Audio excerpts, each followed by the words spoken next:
Welcome to Saturday's Warrior. We're with you tonight. I'm Trevor. I got Adam, and joining us, a special guest, we got Karter of the Church Ball podcast, also does Karter Cast. Karter, thank you so much for joining us. Happy to be here. I think last time I was on was during the Big 12 tournament, and after that, BYU went to the Sweet 16, so hopefully this brings some good luck for the basketball season. That's what we're all about. Football. We need to get some good luck getting into the football playoff as well. So Exactly. But yeah, top 16 won't do it there. So, I could say honestly tonight, Karter, you and Adam are both top 10 guests that I have on the show tonight. You know who else is top 10? BYU football and BYU basketball. It is a good time. It's a really good time. 10s all around. Well, 8, I guess, for basketball. So I got to ask you, because we have been, at least me, hypercritical of the AP poll for football. It's nonsense, and the way that it completely drives the narrative based off of preconceived ideas, based off of biases, based off of brands, and how that feeds the whole season.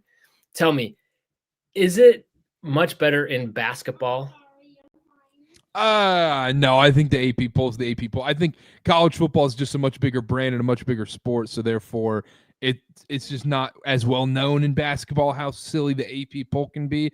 But the problem is the AP poll, they have all these different analytics in basketball, so where I guess the AP poll kind of evens out once you get the net involved, Ken Palm, and all these other analytics services involved. But the thing about the AP poll in football is eventually it does not matter because the college football playoff rankings will take care of all that and get rid of the AP voters and we'll be okay. But the other problem with that is how much does the AP poll influence the college football playoff committee going forward?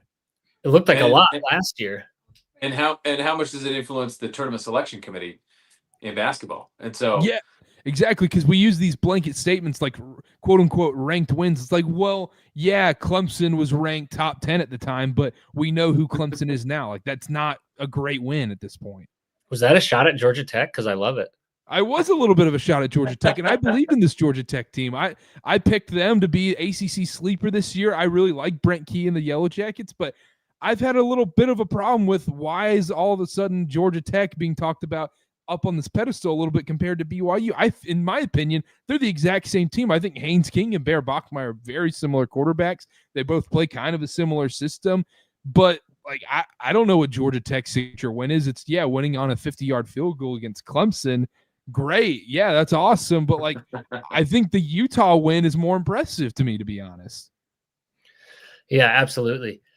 But my hope is I've got a little bit of hope restored in the AP for basketball. Now that Jackson Payne is a voter, I really think he's there. He's going to fix it. My concern is that he only had BYU at 7. If he were a serious voter, he would have put them at 1. What is he doing? I texted Jackson when he got the thing. I made sure to congratulate him and everything. I was like, yeah, man, eyes are all on you, man. I have a personal contact info to come cuss you out whenever I don't like your AP poll rankings. So. I will say, I think it's an advantage in basketball that you get a couple games before the next week's voting. And so the totality of data points, you're seeing more games and more teams and more circumstances. College football, you get slammed for one loss and elevated on a pedestal for one win that by the end of the season may not matter as much. And it feels like that can't happen quite as often with the basketball season because you have so many more games. 100% agree. 100% agree. All right. Let's stop griping about the whole selection committee and let's talk what we all really want to talk about, which is Kevin Young, AJ Dybantsa, Richie Saunders, this BYU team. So Karter, we have hyped this team all summer. In fact, I think Adam and I mean, as much as we talk about football, I think we were hyping basketball more this offseason than football, which is crazy. And so it's almost here. We've gotten a little taste of what we can expect. What did we learn in these 2 exhibition games, in this preseason, if you will, from BYU that we might not have known from the summer now that we've seen them in simulated action? I've been very high on this from the start that point guards are the most important thing in college basketball. You will not win a national championship without a great point guard. And the number one thing we can take away from these 2 exhibitions, Rob Wright is the most important player on this BYU team. It's not Richie Saunders. It's not AJ Dybantsa. It's Rob Wright. He is the engine that makes this team go. You saw it when Rob Wright came out of that game against North Carolina. The offense was sloppy. It was herky-jerky. It was a lot of standstill ISO ball. When Rob Wright's in, everything's flowing. He's pushing the pace, controlling the tempo of the game. And also it backs it up if you look at the plus-minus in the box score. This team is so much better when Rob Wright is in. He's the storyline of these first two games for me and the importance of him going forward. Okay, and I agree. Like he looked great last year when he burned us almost, and he looked fantastic in that game. And I think he did. He looked really good. The other, what was it, Friday? But who does BYU have behind him that can handle the ball? Because like you said, you see him go out and it seems to kind of fall up. I mean, obviously you've got guys like AJ and Richie that can handle some, ball handling responsibilities, but you don't want them doing it like every possession. 100%, because when you saw AJ come in, it turned into, hey, AJ, please save us. We're going to spread out and let you dance. Like, it was reminiscent of Kevin Young's time in Phoenix when it was Kevin Durant, Devin Booker, and it was kind of take your turn basketball at that point, which is obviously not a winning formula because we saw how it ended up in Phoenix at times. Now, with going back to the point of who's the other ball handler, you would assume it's Nate Pickens, and that's what's been kind of frustrating in these preseason games and going into the start of the season where Nate Pickens isn't going to be available most likely for a little bit of time. I need to see a backup point guard because Rob Wright's a smaller guy, and let's say he gets 2 cheap fouls early in a game like we saw a guy like Dallin Hall do repeatedly over the last 2 seasons. Who's going to be that guy to step up and be that ball handler? I'm not super confident in AJ running the offense. I'm confident in AJ scoring the ball and getting his own and getting the points up, but running an offense, I don't think he's quite there yet as a facilitator. Okay. All right. So, I mean, do you expect to have times when, Rob just has to sit and we're seeing a big drop off? I think so a little bit. A lot of the games like Delaware, Holy Cross, I don't think it should matter that much. And even Villanova to an extent, I think even in those minutes, BYU should be fine. It's the UConn game I get concerned about with that point where are we going to end up having to see Rob Wright play like 37 minutes in a game like that, or just get him to the media timeouts, give him those little mini breaks before and get him rested. They're going to have to get creative while Nate Pickens is out because I don't honestly trust anybody else really bringing the ball up on this team. Maybe a little Kostic he's going to have to play a good bit of point guard, but when you're going against a team like UConn, I'm not super confident in those minutes, to be honest. I think Kevin Young mentioned recently Dawson Baker in that role as well, but he also happens to be injured. Yeah, he's always injured too. Yeah, it's tough. I don't necessarily know where you go. And also, with Baker, he's a great scorer. He can, get his own, but I don't necessarily love him as a point guard, to be honest. Maybe I'm wrong, though. He hasn't shown that facilitator gene yet. That's not to say he doesn't have it, but he hasn't been asked to do it. And it's hard to take this lineup, this team, and now this non-conference slate that they've stacked up and stick him into that role, even for short periods of time. You kind of worry about it. Yeah, for sure. And when he is in, sometimes it's just hitting people in the junk anyway and getting kicked out. So you talked about this, and I at the top of the show I pointed out that you've got the Church Ball Pod, but for those of you who don't know what it is, Karter's got a great show. They cover all things BYU basketball, really good. And you guys did a live show after the UNC exhibition game, and you talked about this a little bit, but in terms of actually, I forgot which point I was going to say that you brought up, but you made a lot of good points in there. And, but I guess my question is with Kevin Young, he's really good at doing different lineups. So we've seen him play around with it. We've seen him, experiment a lot throughout the season last year until he kind of settled in on lineups that work. He wasn't afraid to play a lot of guys, but it feels like, and I remember my question now, you've got a big 3. Do you see him making lineups where he's always got at least 2 of those 3 guys on the court at any time? Or do you see him, maybe not being afraid to really go deep and kind of sit those guys all at once? I think that's a good question. I'm going to give a bad answer. I'm going to say I don't know because I genuinely don't know. But you might not know.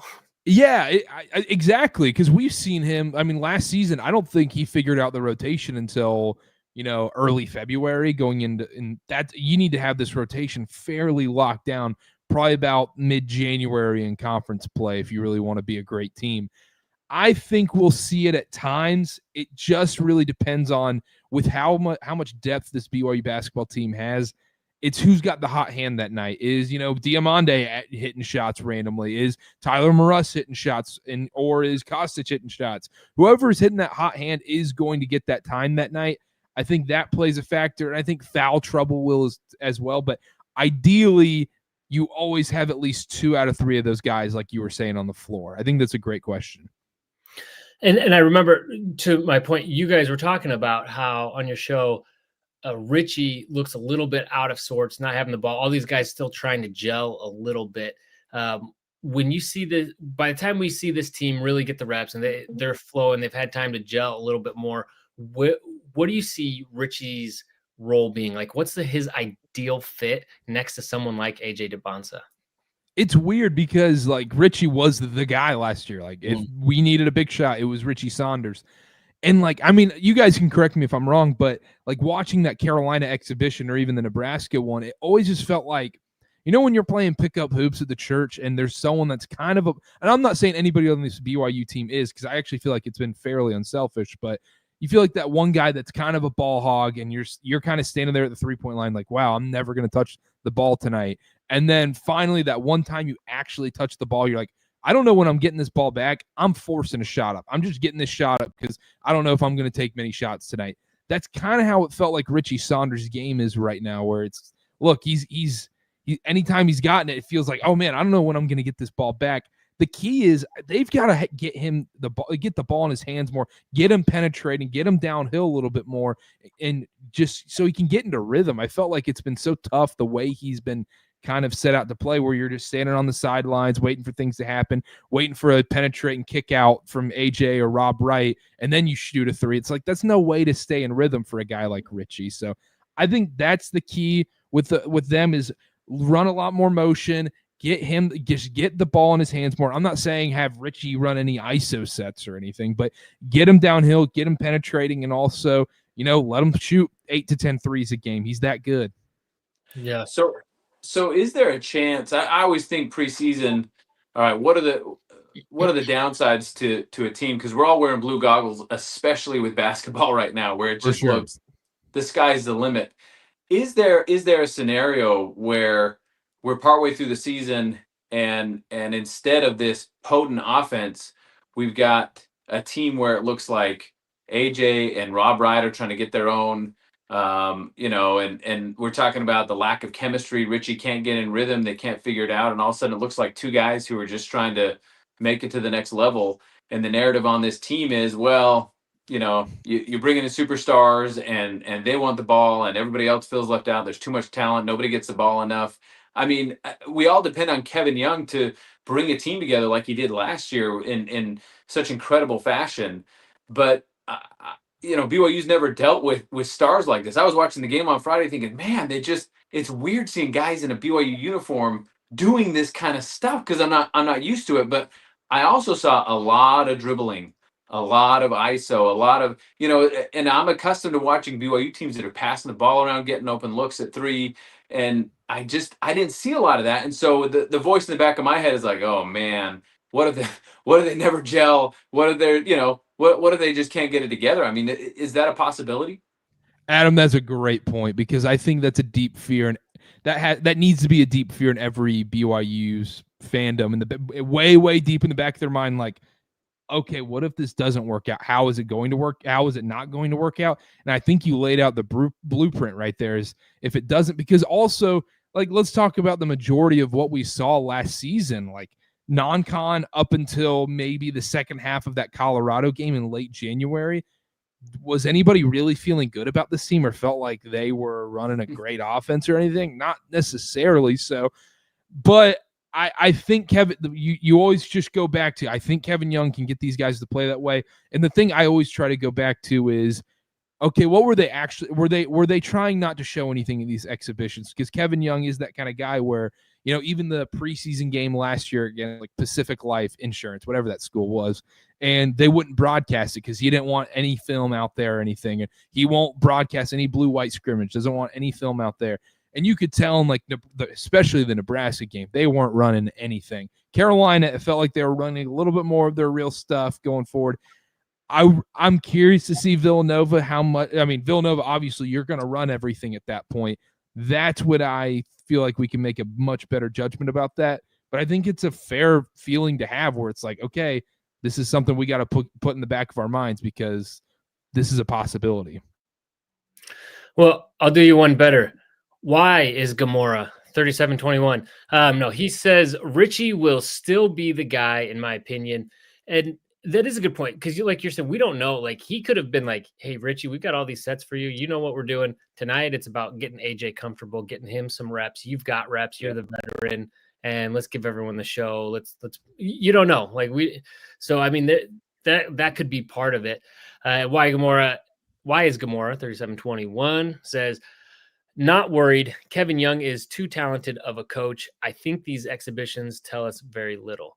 And that's to your point. Like, we don't really know what's going on behind the scenes, what this coaching staff is running. We know they're not dumb.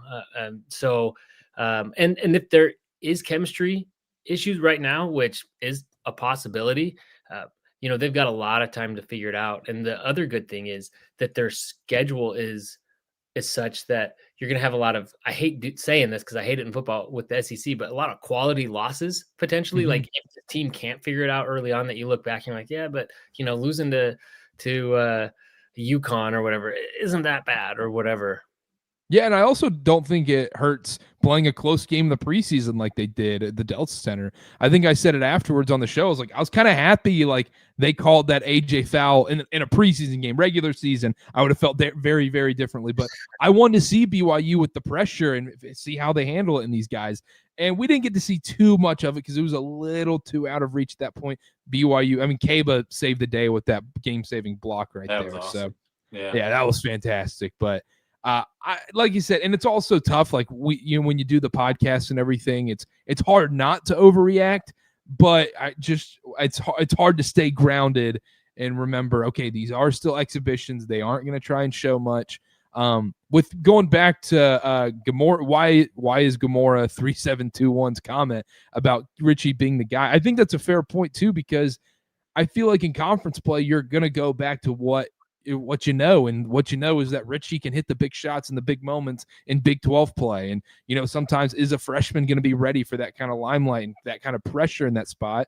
You always have Richie Saunders to go to. So at the end of games, nobody loves doing a dribble handoff to Richie Saunders more than Kevin Young at the end of games. So I think we'll continue to see more of that. Yeah, the fear is like you see, like Rutgers did absolutely nothing last year with 2 lottery picks, but I believe in this coaching staff. Like, yeah, I think and they had nobody around those 2 guys at Rutgers too. Like you set it up very well with Kaba and Moot Davis, who I think is going to come along great as the season progresses, and Rob Wright, obviously. So I think they're much better set up for success than that Rutgers team. I have a question. Like last year, we had Trey Stewart. You could argue about his impact on the team, but he was definitely a glue guy. Do we have someone filling that kind of role this year? Yeah, I feel like. Nate Pickens was brought in to be that guy to fill kind of a 2-person void of, okay, fill in some of the Dallin Hall spots and fill in the Trey Stewart role. That's why he was brought in. So we need to see him healthy, because I feel like that's going to tell us a lot about this season. And then I think Moot Davis also fills in part of that stuff too, is like a bit of the Trey Stewart defensive energy. And also he's got to fill the shoes of Moet Mag, which is not an easy spot to fill. Yeah. So Karter, are you back in North Carolina? I am back in North Carolina. So it is brutal this season. I will not be in the Marriott Center. I'll be there. I'm only going to be in the Marriott Center for 2 games this season. I'll be there for the Arizona-Utah weekend. So okay, nice. Well, that's more than I'll be, but there are some very prime East Coast matchups. Will you be making it to any of those? Because my wife and I have tickets for a play the night after they play at Madison Square Garden. So you better believe we are going up a day early, and I'm going to make it to that game. I love it. I will be at I've booked. I still have to book the flights, but everything else is booked. Or booked the flights for New York. That one's. I got to book the flights for that one, and then for Boston, everything's booked. I'll be at the UConn game, locked, ready to roll, and then New York, I should be there as well for the Clemson game. So very excited. I will not be at the Thanksgiving tournament. If I am at the Thanksgiving tournament, that means that I have gotten a divorce. That means good things are not happening over here. Yeah, if I go, I might get divorced. So we actually have friends Yeah, exactly. far from Orlando, and I was like, go visit them for Thanksgiving, but they're going to be here in Virginia for Thanksgiving, so there goes my excuse. So Yeah. I have to pick my shots, and right now Madison Square Garden is I think the one for me. And it's a little bummer that it's just Clemson, but Clemson's been a good basketball team. It's just not what you think of as like a basketball brand. It's not really a blue blood team, but that's a good team. I'm a little worried about that team. They keep trending up every year. Yeah, Brad Burnell is a great coach. I love Clemson Tigers. They got a couple LDS dudes on their team in their front court as well. It should be a good game. That's right. I was talking to somebody. I was at a wedding reception a couple weeks ago. When was it? Because I was rushing home for a BYU game. I missed like the first quarter. Anyway, and this is why I don't complain about 10 p.m. kickoffs because I don't miss the first quarter. At a wedding reception, but he's living down in Clemson. He said those guys are in his ward. He said they're great. They bring their teammates with them and everything. So yeah, I forgot about that. Is there any chance those guys end up going to BYU at some point? The Clemson guys, I mean, I like Carter Welling. He's from UVU. I think he's a great shot blocker. Other guy, Jake, I'm blanking on the last name. It starts with an L, and I'm gonna butcher it if I remember it. So anyhow, those dudes, he played at Utah. I don't think they'll end up at BYU or anything, but I do think it'll be a good game in Madison Square Garden. Should be fun. Well, Carter, I know you're busy. You got a lot going on, so I really appreciate you coming on, talking some basketball with us. We're excited. I thought with the bye week, this was the perfect time to have you on and start looking ahead to basketball. So we can't wait for it. Look forward to catching your content and following it throughout the season to get more coverage. Follow Carter. I've got his all his Twitter handles and everything down in the description, whatever you call it, below. So go check him out, follow him, and listen to the show. And thanks, man. Appreciate it. Thanks, you guys, Trevor, for having me on. Adam, pleasure to meet you. Trevor, anytime, you guys. I'm happy to hop on and talk some BYU hoops. Before I go, last thing, I need to hear your guys' predictions for the BYU basketball season. Where are they finishing in the tournament? That's a tough ask. With my blue goggles firmly set, this is a Final Four team. They'll lose in their first Final Four appearance, but they're gonna break through. They're gonna hit that, finally break through the ceiling, get the Final Four. That's what I have as well. Trevor, let me hear it. You can go negative. I can hear second round. I'm okay. I just want to hear it. They're gonna get to the play-in. No, we're gonna beat Iona in the play-in. At this rate, it might be UNC in the play-in if they have another year like last season. But yeah, that was good. No, I'm with you. Like I'm hesitant to get too far ahead of myself. I think they have the talent. I think they have the guys. I think they have the coaching chops to like I feel like the potential is to go all the way. Now I'm not ready to predict that. I think Final Four is great, but like, I mean, that's what AJ said, right? That anything, did he say Elite Eight or Final Four? I would assume AJ said national championship, knowing AJ. Well, yeah, probably. But I think they said the floor, and I was, I'll go with them on that. Like, I do think this team should be cutting down the nets in whatever region they end up in. I agree with that too, because also like the tournament's such a crapshoot. It's all matchup dependent, injuries and all that. So it is. Anything can happen. I would be disappointed if we saw something less than a 3 seed, I think. Yeah, I agree. I think you got to hit 3 seed or above, and it'll be interesting to watch because inevitably in the top 10, there's always 2 teams in there who are imposters. If BYU can weather that and prove themselves a legitimate team, they should be hovering around that top 10 area all year long and have a legitimate shot at a 3 seed or higher. Agreed.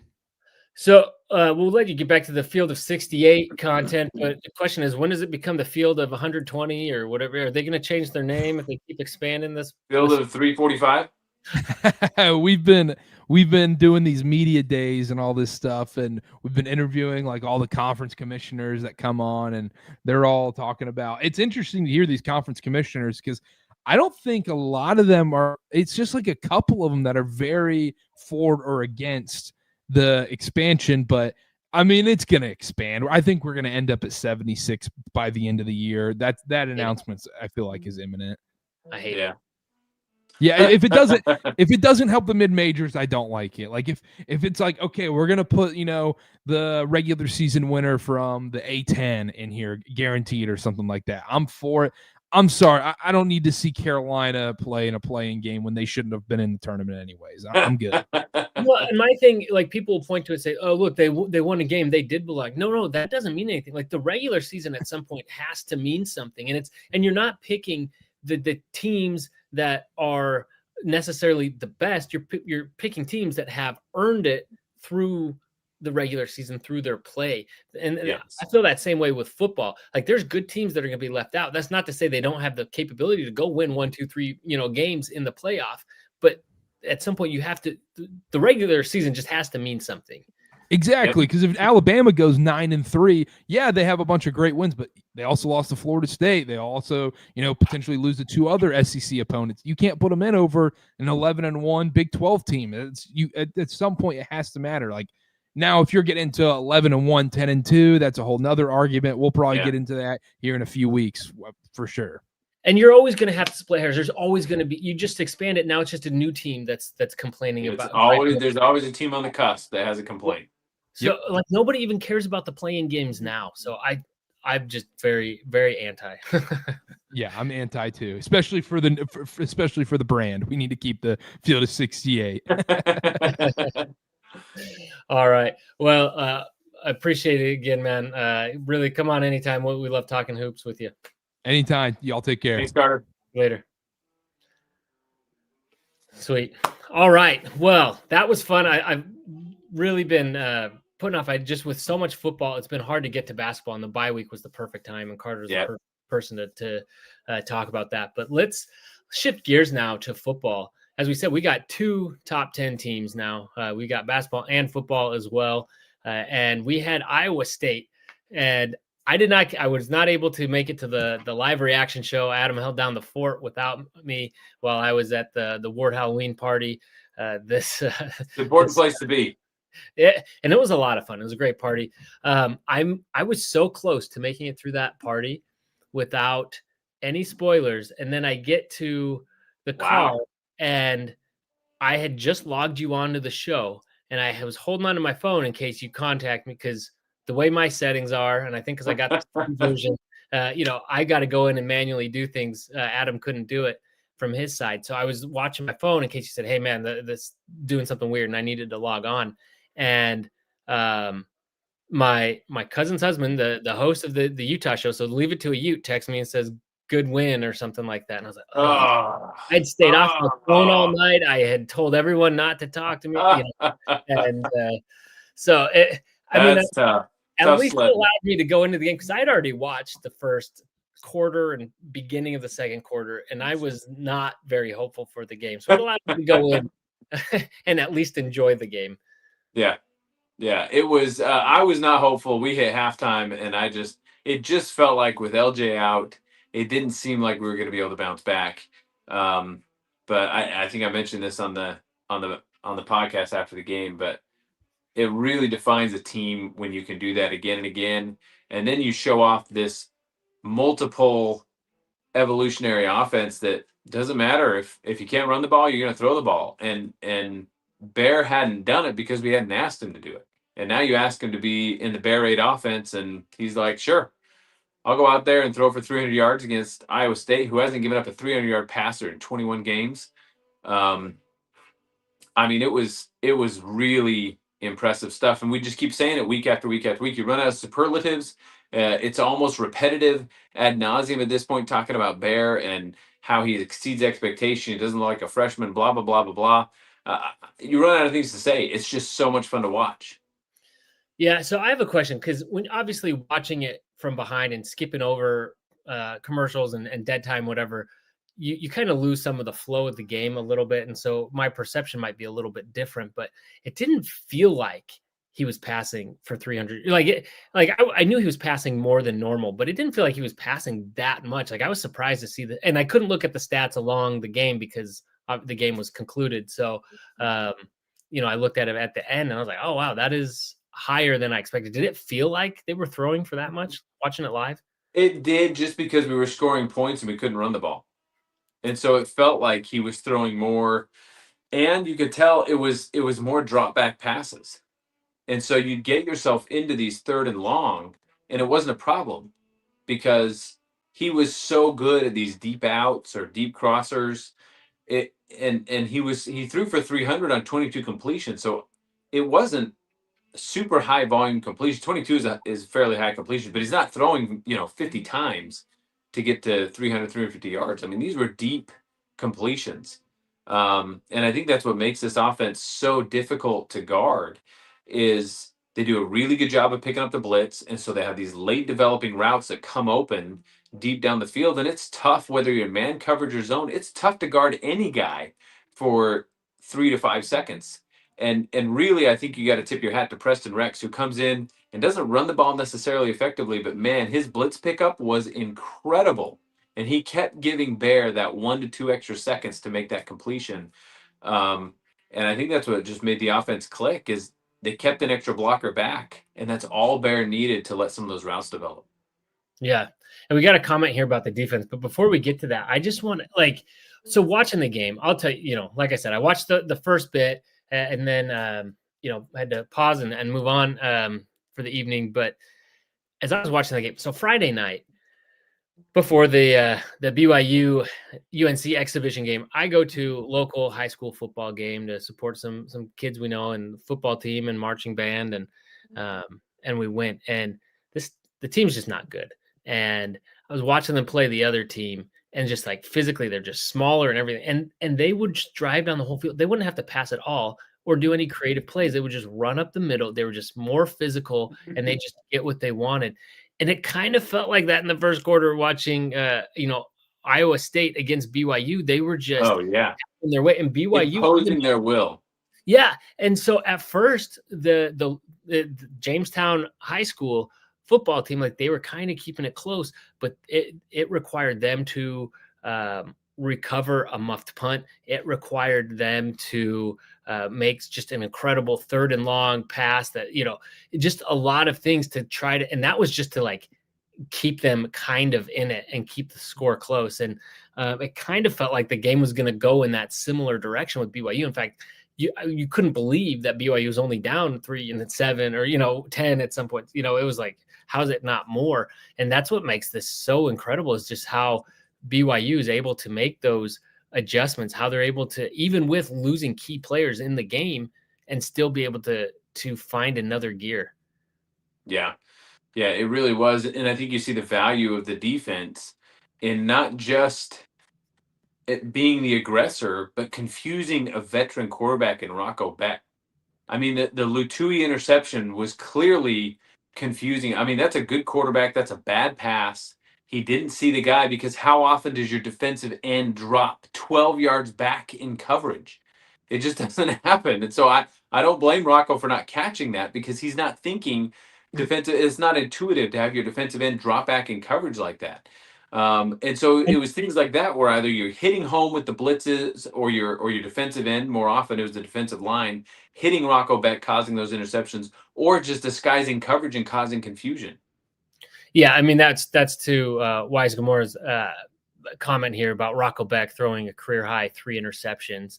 And he's right. You got to give a lot of credit to that BYU defense. And when people say luck, Rocco threw that interception, but like you said, why did he throw that? He doesn't normally throw those interceptions. Why?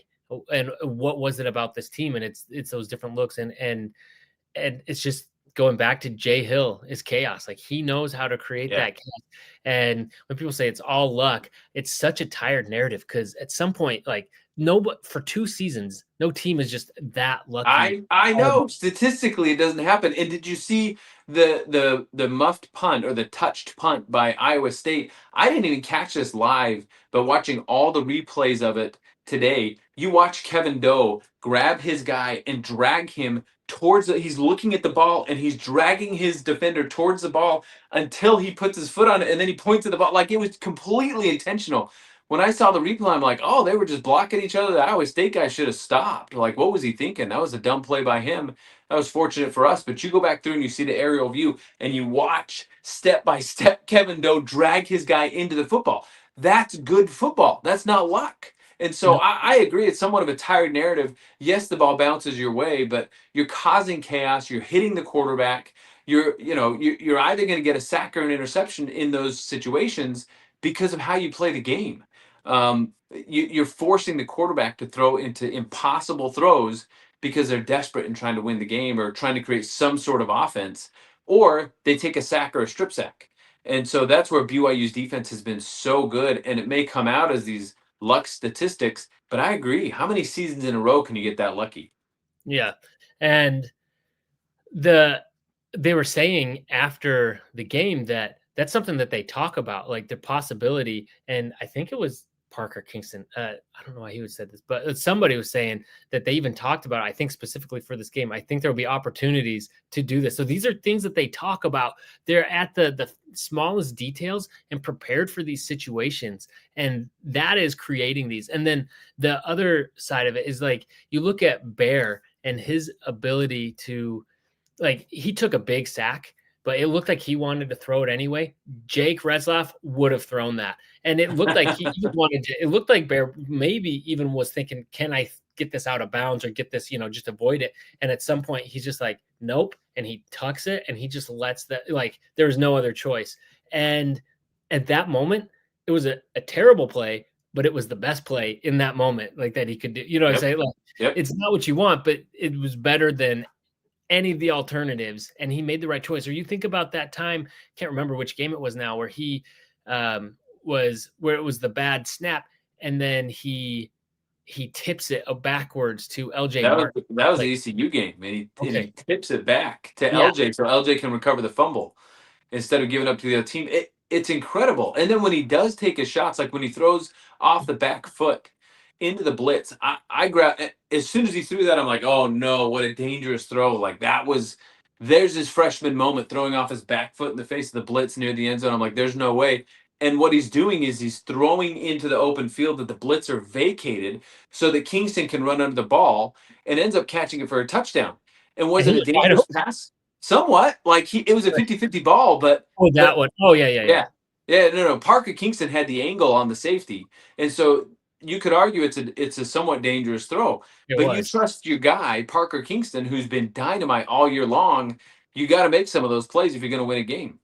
Dude, benching Parker Kingston, it was the right thing to do at the time because he'd made some boneheaded plays, and he's made some in like even last year.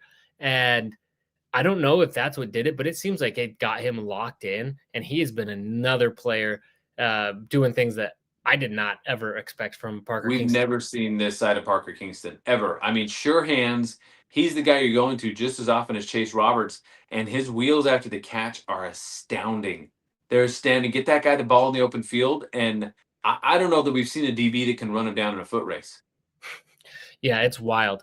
So, I mean, looking at it, though, like, I can't believe BYU kept it this close, because even when you get that, that crazy turnover, you only go down and you settle for a field goal, right? Or no, that was the interception, right? And so the Latui interception, they go down and they settle for a field goal. So you feel like, man, even when BYU is doing what they need to, like, that's the best that they're getting, like, outside of that, their opening drive.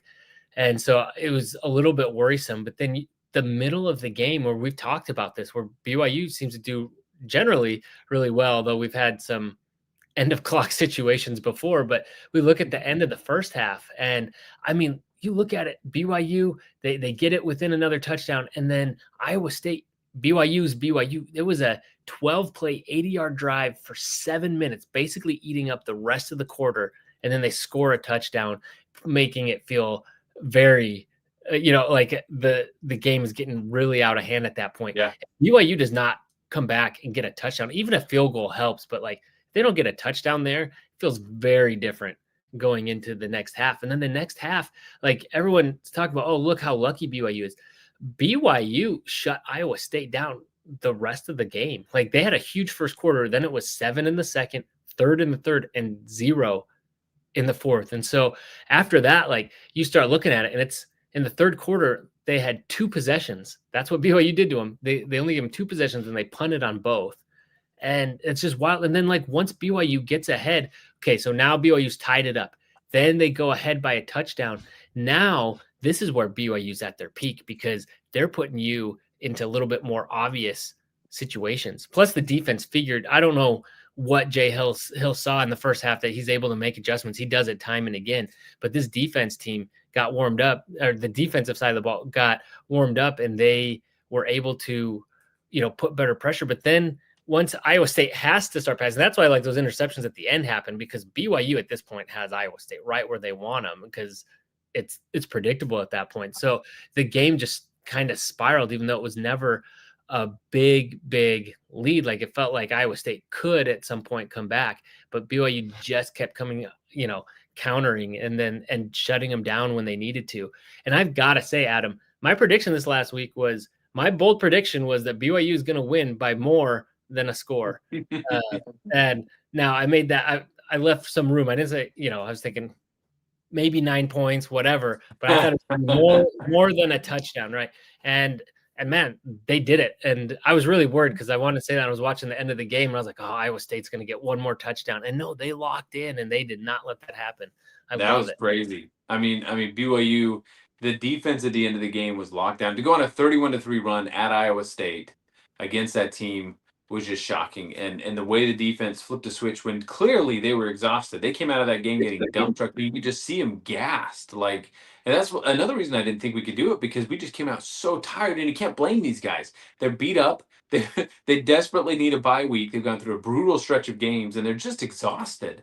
You play extra football at Arizona, you go through the emotional game of the Colorado comeback and the Utah game and all of that happened in the past 4 weeks, and they just looked like they were exhausted. And yet, halftime they go in, they bow up that defensive line, same guys out there, same plays, and all of a sudden they're dominating and pushing Iowa State's line back.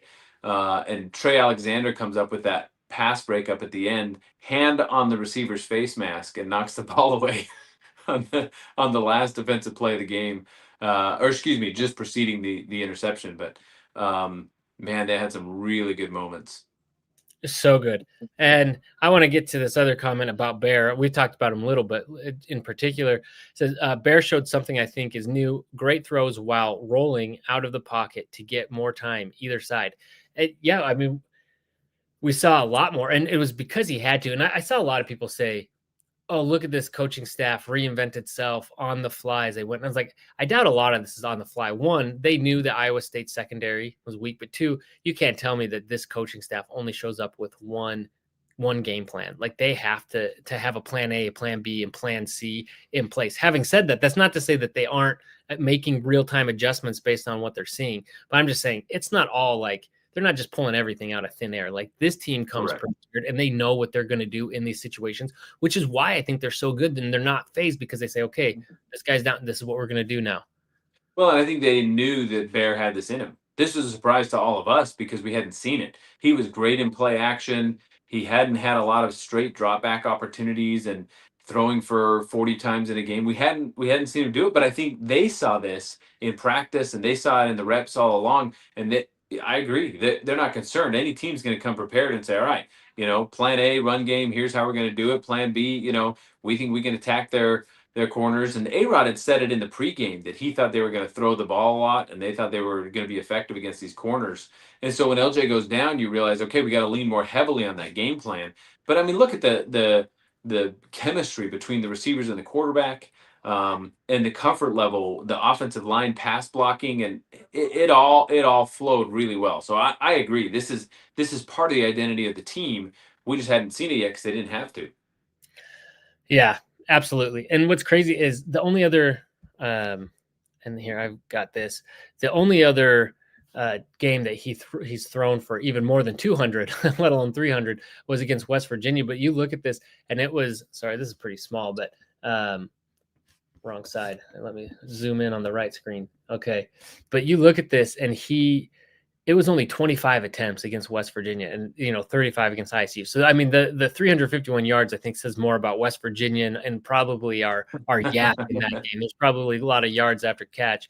But against ISU, I mean, we had to work for them. It was obviously a much better team than West Virginia. So I think Iowa State is a really good team. Obviously, they're banged up. Everyone kind of is at this point in the season. But they're well coached. I mean, they came out guns a-blazing. And like Arizona is like, okay, we got down, but the team didn't really scare me. It was just more of the situation. Like, oh, we're down. We should be beating this team. We started this game.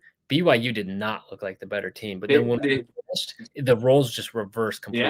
Yeah, I agree. And that's how it felt against Colorado, Arizona, Utah. When you go down against those teams, we looked like the better team on the field. And so it felt like, okay, there's enough time. We could get this together. But I agree. We were getting dominated by this team in the trenches. And we did not look like that. We just looked like the more tired team. And that we couldn't run the ball against them. LJ seemed to be ineffective in the first quarter when he was playing. And so you were hopeful that they could get something together. And I thought Bear throwing the ball, we would get a couple scores. I wasn't too concerned that we wouldn't be able to score in the second half.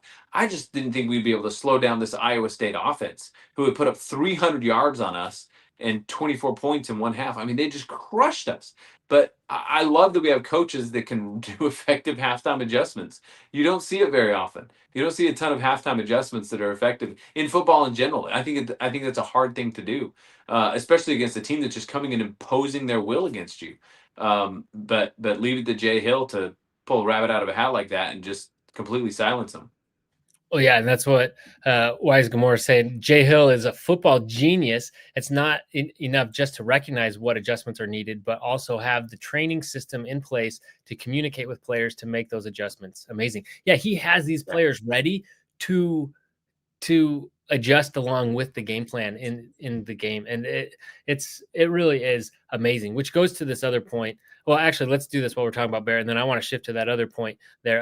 According to ESPN's QBR, Bear is number 18 QB in the nation. A lot of credit to A-Rod for near perfect QB development. Yeah, all the A-Rod haters out there. I mean, one, he got these quarterbacks to keep coming to BYU, but two, we see what they've done, and in terms of quarterback development, it really is amazing. And a lot of obviously a lot of credit goes to Bear himself, but But hats off to A-Rod, man. I've heard of a lot of A-Rod haters come back and say, hey, I'm glad Kalani's a little bit more patient than I would be with A-Rod, because this season's pretty amazing offensively. And I think everybody's looking at what's being done now with Bear, and then you look into the future, because you got Bear for a couple more years, and it's awesome to see what he is. It's mind-boggling to think what he could be. And I worry he's setting expectations too high. A lot of quarterbacks get that sophomore slump, and we'll see how Bear does next year. And that's a conversation for another day. But it's hard to replicate this.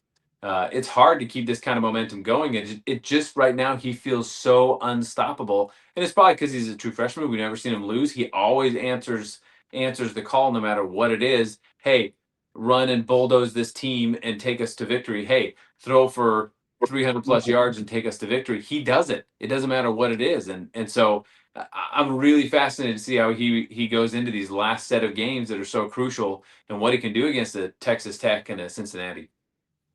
Yeah, absolutely. So I want to get to this last point, because it is something that, and sorry, my computer's thinking here, but as I try to pull this up, it says, do you think Jay Hill is getting calls from Florida, LSU, Penn State, etc.?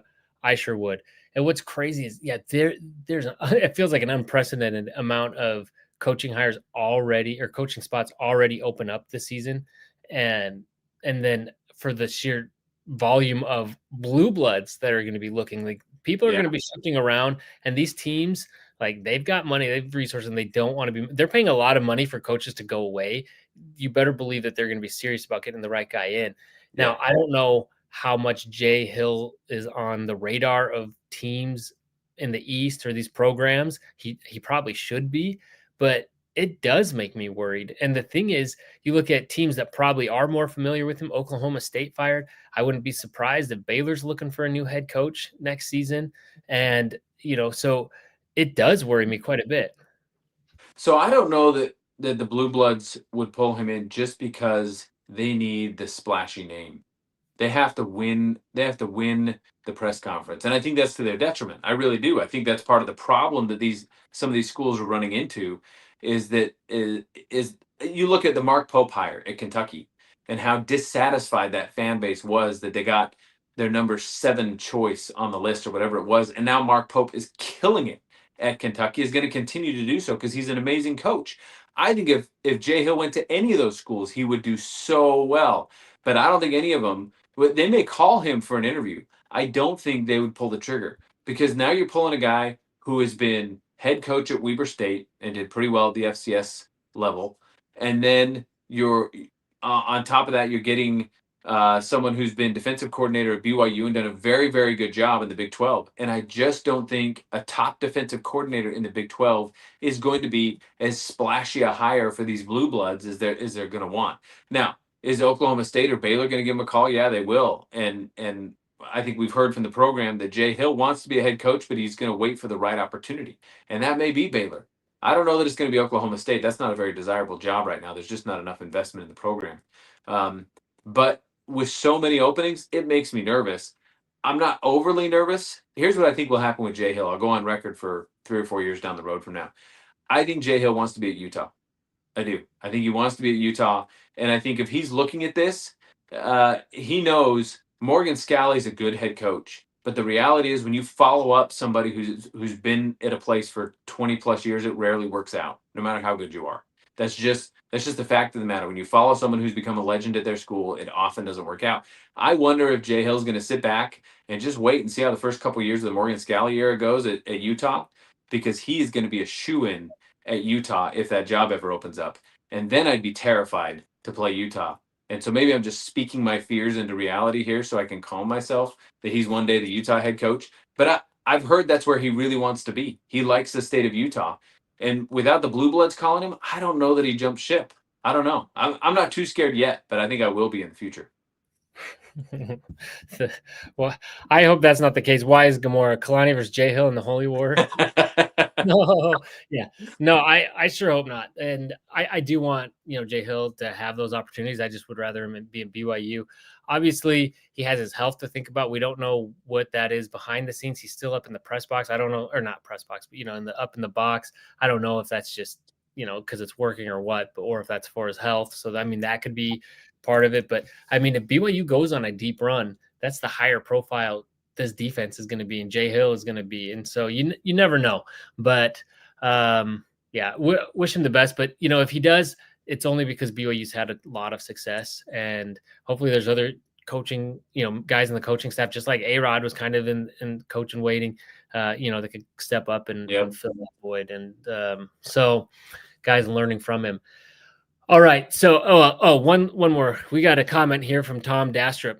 Thanks for joining us. He says, I don't agree with the QB development narrative. Bear has had it in him day one, and A-Rod shouldn't be given all the credit. And no, I don't think that's what we meant at all in terms of giving A-Rod all the credit. But A-Rod is there. Well, one, he's recruited these guys. So he lost Adam. He recognizes talent. Then he's able to recruit talent. And then he's bring them in and has a system that allows these guys to thrive. So I think that, obviously he's bringing in the right guys and guys that can figure it out. And obviously Bear has something special about him too. Just his demeanor and the way he's managed games. By no means do I want to give A-Rod all the credit for this, but it does need to be recognized, the work that he has done to get these guys in for sure. So I'm with you there on Tom.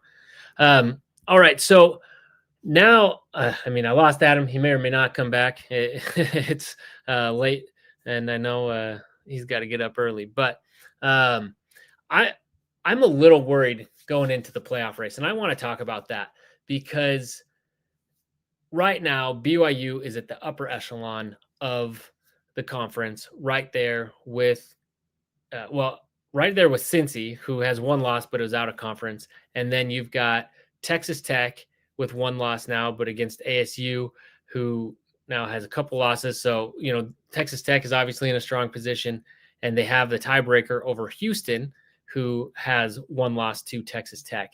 But like Jerem Jordan was saying today, you got two losses, you're in the tiebreaker situation. You got to have one loss or better, and to ensure it. And it's looking like it's possible. It could be like you're with one loss, you're in a tiebreaker situation. And so for me, looking at this, so this is the BYU schedule. What we have, obviously, we know Texas Tech, we have Cincinnati. Those are the big ones. They're ranked teams. These are the guys that you're contending with. But even between that, you've got TCU. Fortunately, UCF looks like a much better situation. And the good news is BYU is in the driver's seat. They control their own destiny. You win these games, not only and that's a good thing about having Texas Tech and Cincy. Is the bad side is they're really hard, the games comparatively to some other games. The good news is you beat these teams. Not only are you getting another win and giving them, but you're also giving them another loss, and then you own that tiebreaker. And so you're kind of clearing the field for yourself to get to the playoff or to the conference championship game at the same time. But what's not so good, you look at the schedule for these other teams. So here's Cincinnati, and they have Arizona. Arizona's good. And they have BYU. Oh, sorry, I skipped ahead. So you've got Utah this week, and that's going to be a tough one. And I'm still not even sure. Are we rooting? And let me know in the comments. Like, are we rooting for Utah to beat Cincy since we've already beaten Utah, and then that helps, Cincy get another loss that gives BYU a little bit of coverage in the playoff race? Or are we thinking we want Cincy to win this because that's going to be a higher profile game when we get to play Cincinnati, and gives BYU a chance to have a better win or another game on their schedule? So that is, Tom says yes, definitely. Wait, so yes, definitely. Which one, Utah or Cincy? Because depending on how it plays out, it really kind of depends on if BYU wins Cincy. Oh, so you want Utah over Cincy, and because that does clear the field. But having Cincinnati win, that sets up another big time game for BYU on their schedule. And if BYU takes care of business, that's better for BYU. But obviously, Utah winning gives BYU a little bit of coverage. Although Cincinnati, if BYU loses to Cincinnati, that would be the only loss they could sustain, because if Cincinnati only lost to Utah and then beat us, let's assume they beat these other two teams, although these guys are both middle of the pack in the Big 12, that it's hard to say. They could lose those games, but let's just assume they win the back three. BYU, even if they only have that one loss to Cincy would have the tiebreaker over them. And so that would mean that they have a tiebreaker over Texas Tech, who we'll look at right now. Texas Tech, they've got at Kansas State, which actually could be a surprisingly difficult game. They're rolling right now.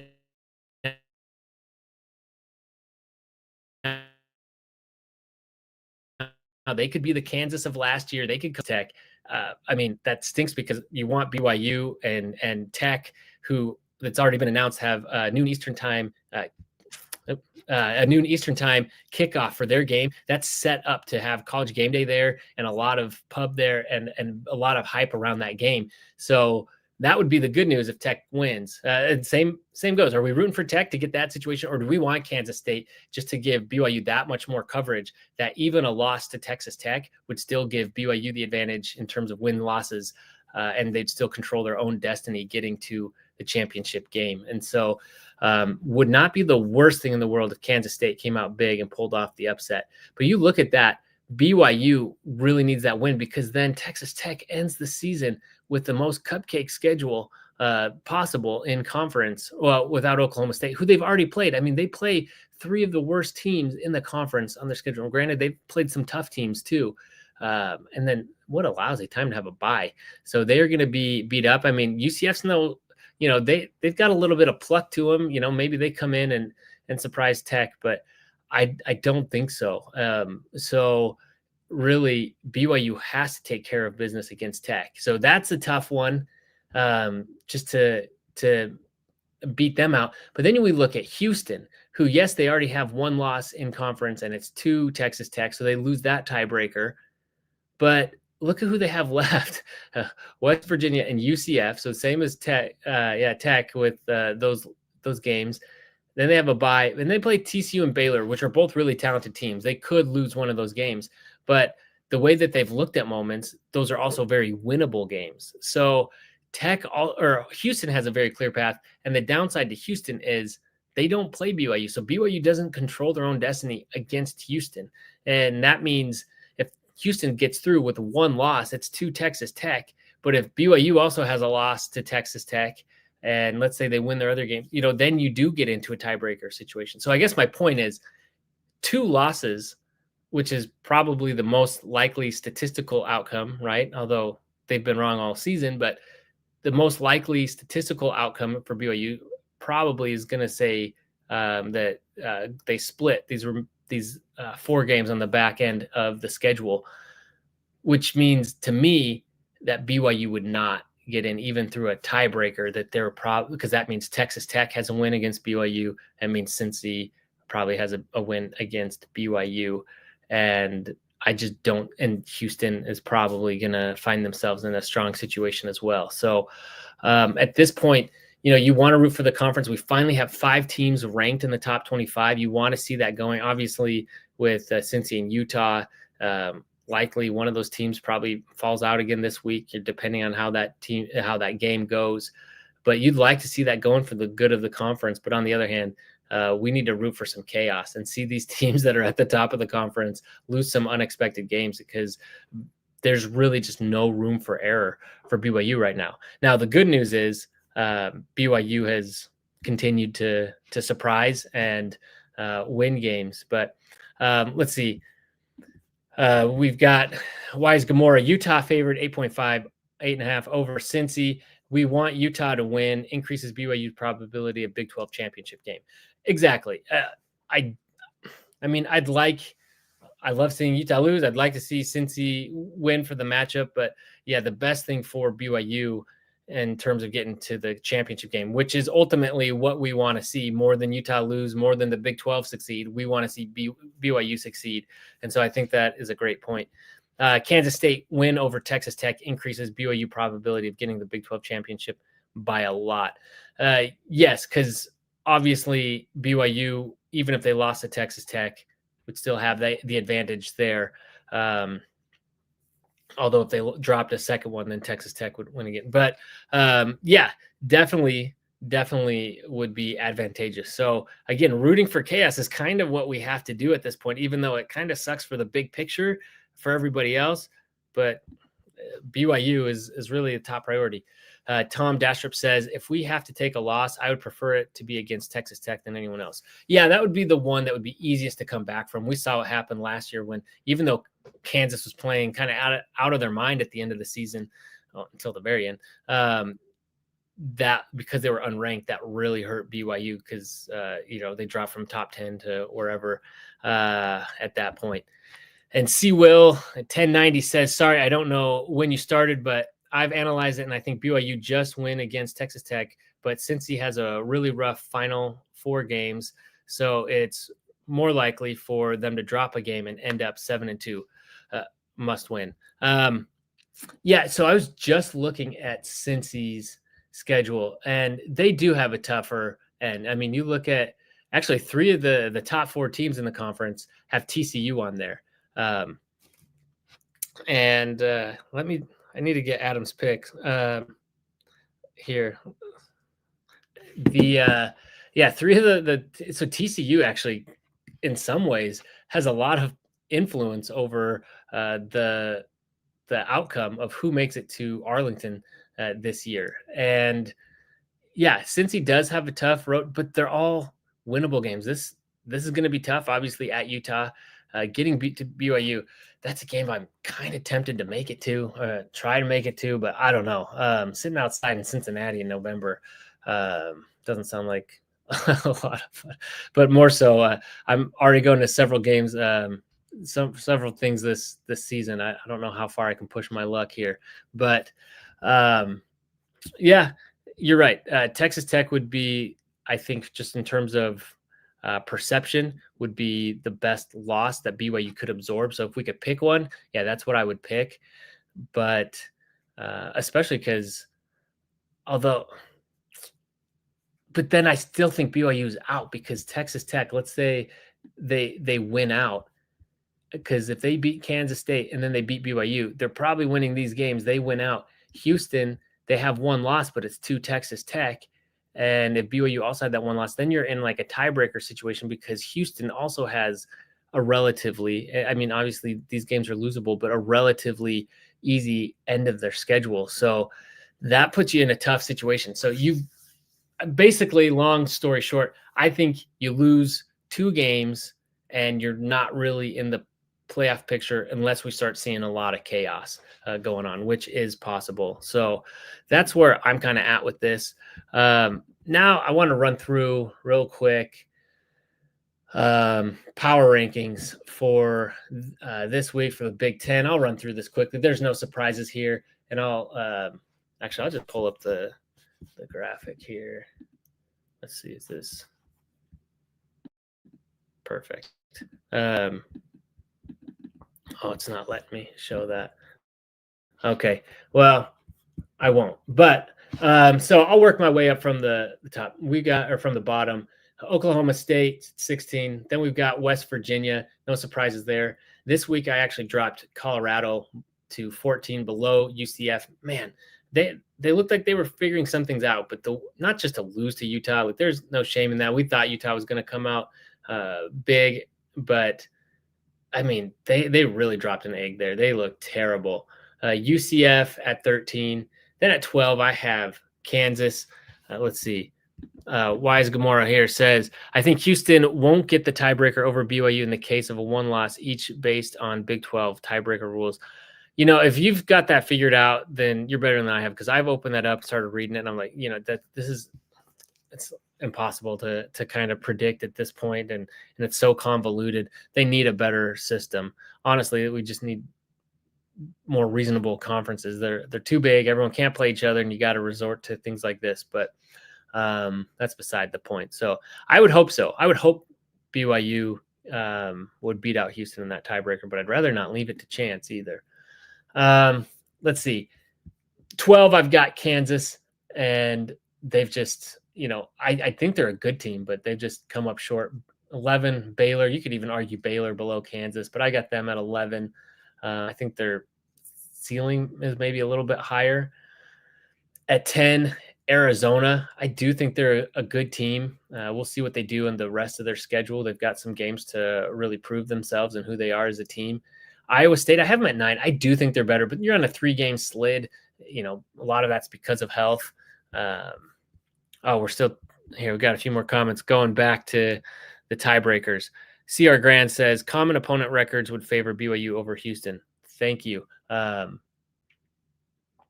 is good to know. Of assuming both of them come through with one loss. Okay. So that's good. That is good. Tom Dastrup says, what is the tiebreaker in that one loss, Texas Tech, BYU, and Houston scenario? And I think CR Grand is right that it's the common opponent records. And that's always messy too, because you have to know which teams. But in this scenario, between those 3 teams with one loss, it'd be good. Yeah, BYU comes away. I mean, clearly Tech would be in because those would have a win over both those other teams. So then BYU hopefully get a rematch with Tech, which would be all right. I like Jay Hill in a rematch, especially with time to plan. CR Grant says Houston's opponents' records versus BYU opponent records. Houston played the weaker part of the Big 12. And that is true. On this back end, BYU definitely has a much tougher schedule, which is advantageous for BYU in this situation. So let's see. Iowa State at 9. Then we get to, I think, Kansas State. They still need to. I have them at 8. You could argue that they're peaking right now and that they have a chance to be better than some of these other teams ahead of them. But you still got to take into account what they've done, and they have some losses and some bad games. So holding them back there, even though they have the head-to-head over TCU, who I have at 7. And then I've got ASU at 6. man, they're kind of all over the place. But I do think they're a good team. At 5, I've got BYU. I've said this time and again, when their offense is rolling, they're very hard to slow down. But if you can figure out how to slow down that offense, then they become very, very beatable. If you look at both of their losses, and even that half a game against Wyoming, their offense wasn't moving the ball. But once their offense gets going, they're tough to slow down. At number 4, and now we're getting to the top 4, these 4 teams that we've been talking about. 4, I have Houston. Again, I think it's been pointed out, they've got the weakest schedule so far, a loss to Texas Tech. 3, I have Texas Tech. They did lose to ASU. You could say there's some hangover effect and some other things, but they lost. And then at number 2, that leaves Cincy. Neither BYU or Cincy has lost in conference, so I've got them at the top 2. Cincy does have a loss, though, and ultimately BYU, obviously, no complaint probably from this crowd at number 1 in our power rankings. But obviously a lot of football left to play and a lot to figure out with BYU with health issues. Hopefully LJ is able to get healthy and come back. I don't know if any of you saw it. I don't have it saved or ready to pull up, but he has a picture. I guess some of the team went to see Adam Sandler last night, got a picture with him and Rob Schneider, and LJ looked all smiles. So doesn't look like a guy who is hurting too bad. He's out and about. So hopefully he's okay and is able, with a couple weeks of rest, is able to come back and play against Texas Tech, or at least at some point this season.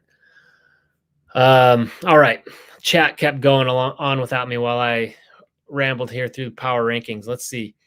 Wise Gamora says BYU can win out and let the other teams battle it out for tiebreak. I like that option. Let's do that one. Good choice. Yeah. C. Will definitely agrees with it. And Tom. Yeah. So all of us are in agreement. We voted. We've all sustained this decision. Let's pass that along to the BYU coaching staff and let them know that that's our decision. So let's see. I was hoping Adam had to jump off. He had a emergency of some sort pop up, so he had to hop off. Won't be coming back, but I want to do my picks for this upcoming week, and I'll get him on record for what he picked. But let's see here. Let's look at Big 12 real quick. And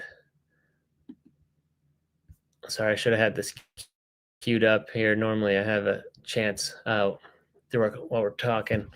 But man, BYU certainly needed this bye week. It couldn't have come soon enough. So, all right, Friday night, we've got Houston at UCF. Again, I think Houston stays rolling and beats UCF. Oh, I jumped ahead. That is the wrong week. I was going to say, I didn't realize that's who they played. Why does this keep jumping on me? Okay. Houston plays West Virginia on Saturday. Yeah, again, still going with Houston. I don't think there's any real surprise there. West Virginia, at this point, they're just figuring things out for the future. Baylor, UCF at Baylor. That one could be interesting. I don't think it's going to be very consequential to the Big 12 race, but I do think Baylor figures this one out. I still think they have more talent. This one is a higher ceiling team, and so I think they do get it. Arizona State at Iowa State. This is a tough one for me. This is one I might have just picked the opposite of Adam based on who he picked. I feel like Arizona State always does the opposite of what I do. And whenever I think I have their number, they kind of go one way or the other. Having said that, I do think Iowa State comes back and wins this game. I was really impressed with Iowa State, and maybe that's just my bias. Maybe I just want Iowa State to win, but that is who I am picking in that one. Let's see. And then we get to Texas Tech, Kansas State, and CR Grand says Tech's injuries have made the odds get closer to even, so we will have to see how State handles them. Yeah, it will be a very interesting game. This is by no means a gimme. I did see reported that they think Baron Morton is expected to play this game, but if he's not at full health, you never know what happens. I'm really tempted to pick Kansas State in this one. I think Tech gets it done. I think they have enough talent across the board, but Kansas State is talented too. I don't know. I'm picking Tech to win this one. I think they do it, but I think Kansas State makes it interesting. And then, yeah, Morton hasn't been able to stay healthy, and they no longer have Hammond. So, yeah, I mean, you play Baron Morton because you have to, if that's the case, even if maybe because they were rolling while they had Hammond a bit. I mean, they did lose to ASU, but he was doing really well, and you could afford to rest Baron Morton. But now with Hammond out, maybe they bring Morton back even maybe a little bit sooner than they can, but he won't be full strength, but be able to play. But in some news, that's good for BYU. Not that you want to win because of injuries, and I'm not wishing that on anybody. But if Baron Morton doesn't get that extra week of rest, even if he shows up to play against BYU, maybe he's just not quite as healed up. You never know. Texas Tech may not be. They might be knocked down a peg. It might not be that giant that we were expecting all season long. And so perhaps BYU is the beneficiary of getting Texas Tech at this point in the season, although BYU has our own share of injuries as well. So anyway, ISU over Arizona State, and then I'm picking Tech over Kansas State. But, man, that could be interesting. I look forward to watching that game. Kansas versus Oklahoma State. I will pick Kansas in that one. I'm not picking Oklahoma State, although I do think – I've been saying this. I think they'll find another win somewhere this season, and this Kansas game could be it. But Kansas has been reeling a little bit. They're back at home. You like to think that they're able to get some things right going up against this Cowboys team. And then we've got Arizona and Colorado. I don't know how anyone could pick Colorado right now. I think Arizona starts showing what they have and who it looked like they were earlier in the season and get some things right against Colorado. And then lastly, Utah and Cincy. I hate to say this, but I think Utah wins this one and brings Cincy down a peg. So anyway, those are my picks. I'll get Adams and we'll talk record. I'm got quite a lead on him, so I've got a little bit of wiggle room anyway. So should be a good one. A good weekend and a lot of good matchups for us to enjoy while BYU is resting to keep us going with some nice Big 12 action. Wise Gamora says, having Chase Roberts, Parker Kingston, and a healthy JoJo Phillips back with Bear throwing deep dots could be too much for Texas Tech to handle. Okay, you bring up a good point. And something I actually thought about earlier I wanted to get to is Iowa State, as much as we talk about BYU's adjustments mid-game to go to their passing game, Iowa State, also had to adjust. LJ Martin went out, but they were expecting BYU to do one thing and then had to go on the fly to with their secondary, which was already banged up, right? And go on the fly and see BYU adjust in real time and have to try to account for that. Now that teams have weeks, and we're talking 2 weeks in terms of, I guess you could argue how much Texas Tech is looking ahead, but thinking, okay, if BYU is not bringing LJ Martin back, now we know that they're going to these receivers and we know that they're a little bit more one-dimensional. That may allow them to key in on these receivers. And that's where you're talking about bringing JoJo Phillips back. What is the timeline? I've heard that we're most likely expecting that he could still come back this season, but have they announced at this point what game they think they'll be at? Because that would obviously be huge because unlike years past, BYU has definitely been locking in and keying in on a few guys who have been playing lights out, but hasn't been spreading the ball around a lot. And so if those guys, if they start really trying to focus on those few receivers and shutting them down, it becomes really difficult. But then if you get another guy like JoJo Phillips out there who can get it done, then, it makes it that much more difficult for defenses to key on that. So yeah, I think it would be huge to get JoJo Phillips back in a more, I say air raid, it's not going to be an air raid, but you know what I mean, with Bear airing it out more kind of offense. So CR Grant says that DL guy that is massive out for the season too. Are you talking about for Tech, because I'm not as familiar with that. So, yeah, I mean, if they're missing other key players, but again, everybody gets being banged up. That's no real excuse, but that would perhaps put BYU in a better position in that game. C. Will says, "Oh, I don't think I knew that. Oh, I think you guys are chatting with each other now." Tom Dastrup says, "No Hammond." Yeah, Hammond. It was torn ACL. He is gone for the season, which is a bummer. And Wise Gamora says K-State is getting hot. Could really surprise people. Yeah, I really think so. Like I said, I think that they're like last year's Kansas, where Cincy kind of feels like last year's Arizona State, but we'll see. I mean, they have to. I don't know if they're as good as last year's Arizona State was. So we will see. CR Grant says the bye week for BYU is perfect timing. Yeah, I didn't like the setup with the buys at the beginning of the season. I still think this may be a week later than we would have wanted, but considering we're 8-0 at this point, then you can't complain. That first one felt like it came too soon until we had Bear in there, and it felt like it came at the right time. This one is definitely well needed by this team. And CR Grant says, I think Little Brother beats Cincinnati. They are back on track right now. Yeah, and that's the thing about Cincinnati. And I was looking at this earlier.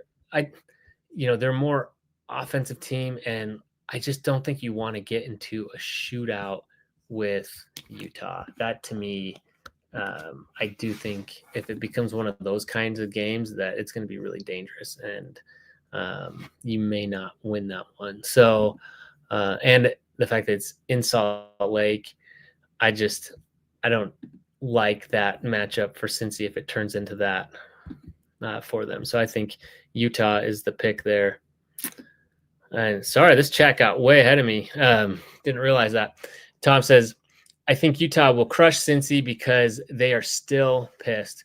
They are, man. If you guys are on Twitter, which man, it is a cesspool, but if you're there for the discussion, Utah, just every little thing, they get a freshman quarterback and comes in and has one game, and they just like throwing that around. Man, imagine having a freshman quarterback that can't do this or whatever. Like, my word, like they're really looking for any angle to cope. They are coping. I've already moved on. I stopped thinking about Utah.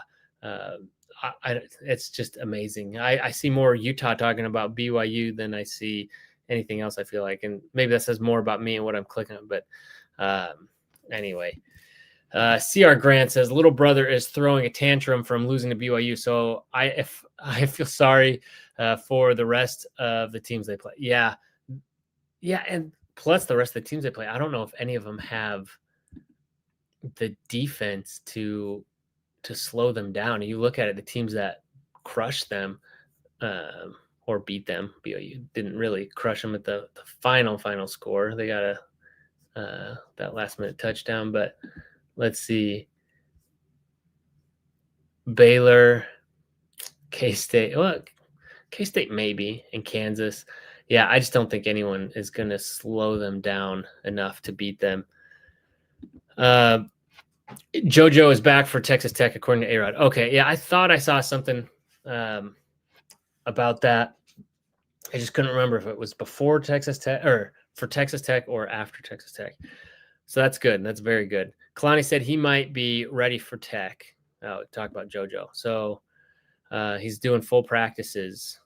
That is awesome. See, Will, the Bear Raid. Yeah. So not a true air raid, but the Bear Raid. I love it. Let's see. C. Grant says, little brother's throwing a temper tantrum because they lost BYU. I feel sorry for did we? That might come through twice. Yeah, they really are. The team is locked in. Now they're all talking, let's get a rematch, this and that. And it's like, well, if you guys hadn't lost 2 conference games, we could see a rematch in Arlington, which would be wild. Have 2 Holy Wars in one season. That would be fun to see one day. I mean, that would be wild. And great for ratings, I would think, for the conference. But it does not look like this is the year. They would need a lot of things to go their way, which is not ruled out. Like mathematically, Utah is still in it.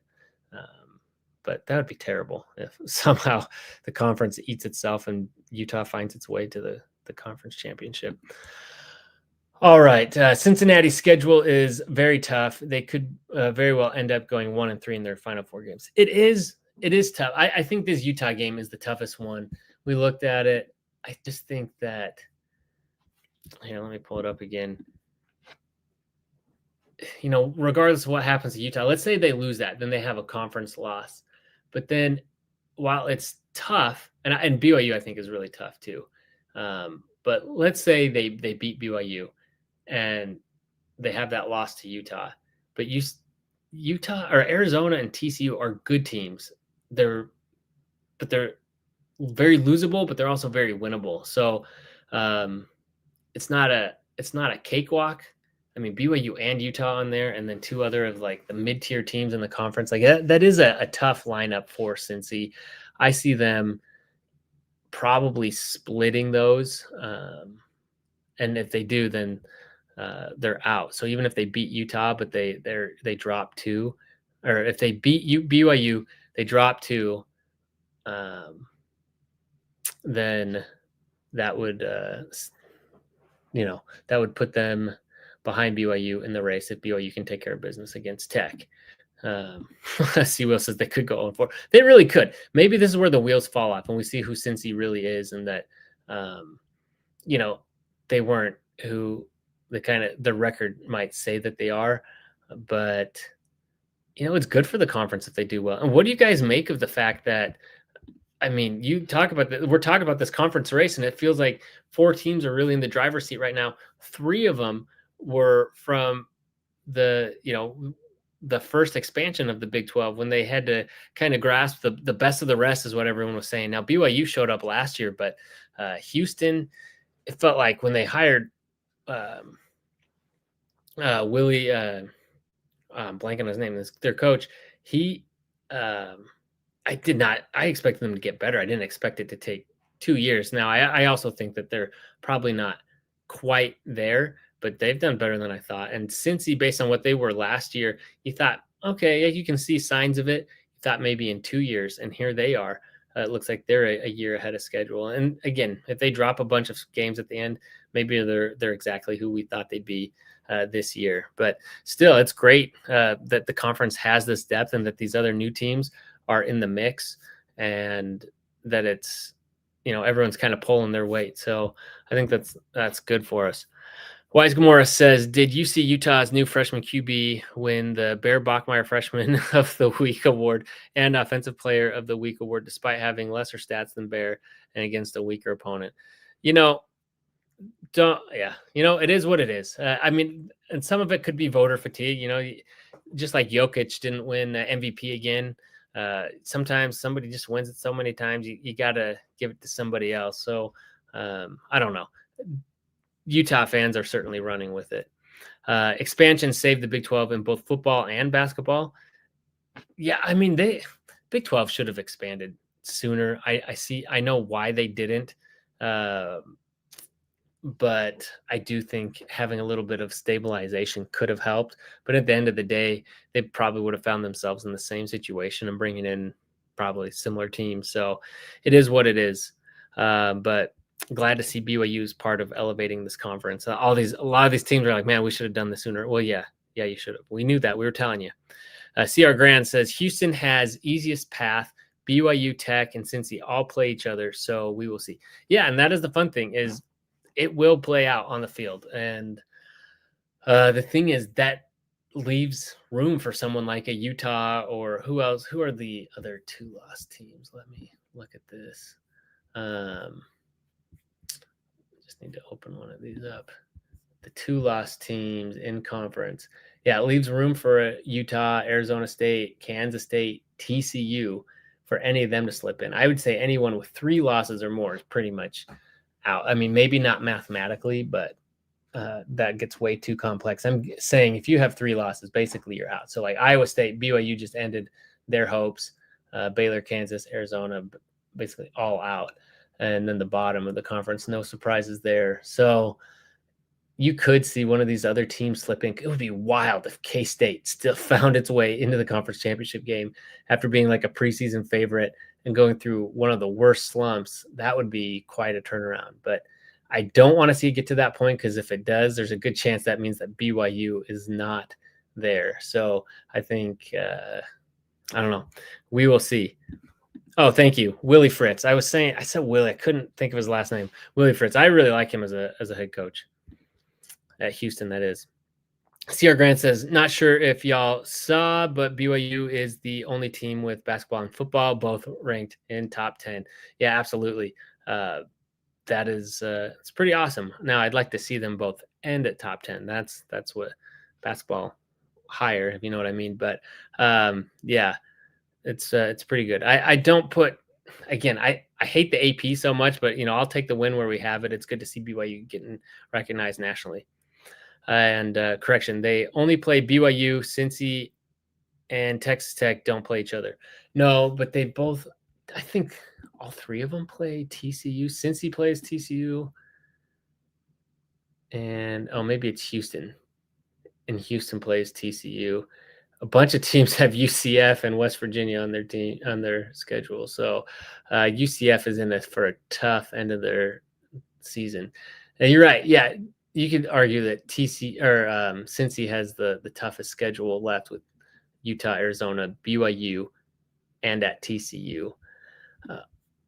I mean, that's more like consistent because BYU ends the season at UCF, but BYU has higher end talent or tougher games with Texas Tech and Cincy both there, with TCU sandwich in the middle. Although that's a game I mean, TCU, for some reason, even after all these decades, seems to have BYU's number, or not decades, but all these years, still has BYU's number. But this has got to be one where BYU sets them straight. So, because that would definitely put BYU behind the 8 ball to lose a game like that to TCU at this point in the season. So, I'm feeling really good. I think, before the season, I thought Arizona might be a game that BYU got surprised, almost happened. Everybody thought BYU to lose Iowa State last week going in the game. I just felt good about this team. There seems something, the Utah game last year, the feeling afterwards was relief. The feeling after Utah this year was like energizing, and I expected this team to come out big against Iowa State. They didn't at first, but they figured something out. So I really believe in this team. I'm no longer part of it. Yes, is because of injuries, but I am no longer scared of Texas Tech. I think BYU can go into Lubbock and win that game. And I think BYU can win every game that's left. Problem is that these games are losable too. I mean, that's why you play the games. But I feel really good about BYU going forward here. And I really, really expect to see them in Arlington. I don't know. Let's see. Wise Gamora says ESPN All-State playoff predictor. BYU 69.4% chance to make the playoffs. ESPN's analytics have really liked BYU a lot this year. I don't know what to make of that because I think sometimes their analytics are crap. But I will take the win. I love it. I can't believe it's that high because of the way this conference race is shaking out here at the end with Houston having the path that they have and the teams that BYU has left in front of them to make and that's the playoff. So that's not even just make it to the Big 12 championship game. Because if BYU makes it to the championship game, if they lose, there's a chance they don't make it. So they're saying they could even go. And I mean, that's a lot that has to happen for BYU, I think, to still make it in. And for it to be that high seems wild. Even with my blue goggles on, just looking at reality, like all the different scenarios that could play out. But I love it. I hope that's the case. But we'll see. I mean, one game at a time, and I think BYU can do it. Wise Gamora says BYU could. I never thought I'd say Gamora so many times, by the way, in one evening, even in Marvel's heyday. But let's see. BYU could win the bye week, 9 Vandy at Texas. Yeah, for once, I might actually be rooting for Texas over Vandy, which feels dirty. I love rooting for these little guys, but, I'm so sick of the SEC. I can't believe Texas is ranked again. Then you got 5 Georgia at Florida. Not a gimme for Georgia. Georgia has not looked that impressive. I don't know why they're still 5. That is just name brand and peaking at the right time. Thing is, Georgia has some games that they could lose. And Florida, I know they fired their coach, but that could be a rallying game. Sometimes that's a dangerous time to catch a team. And then Georgia still has to play Georgia Tech, who I don't know. We'll see. Okay. And then you got Georgia Tech at NC State. Again, not a gimme. Yeah, I mean, there could be more chaos. And at this point, BYU mostly just has to keep taking care of business, and all of that will sort itself out. So that's where I'm more worried because, one loss, and it feels like they could drop you to below 15, BYU would still be ranked. So even though, I don't know, even if it were like a overtime loss to Texas Tech, I could see BYU dropping, relatively far. And so you just gotta just keep winning. Just keep winning. C. Will says Florida doesn't even have a coach. I know, but sometimes those teams come back when they're like, who was it? UCLA figured things out this year. I mean, they had some crazy wins.